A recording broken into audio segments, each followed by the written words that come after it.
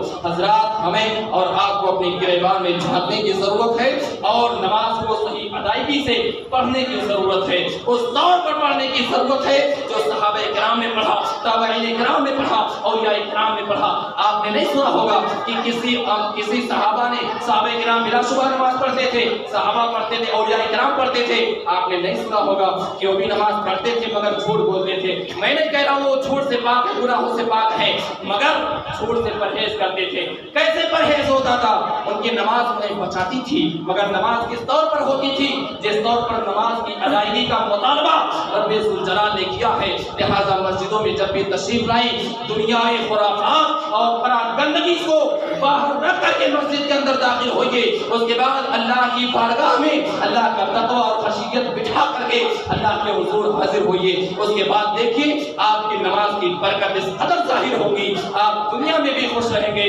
اور آخرت تو آپ کی صبر کی جائے گی۔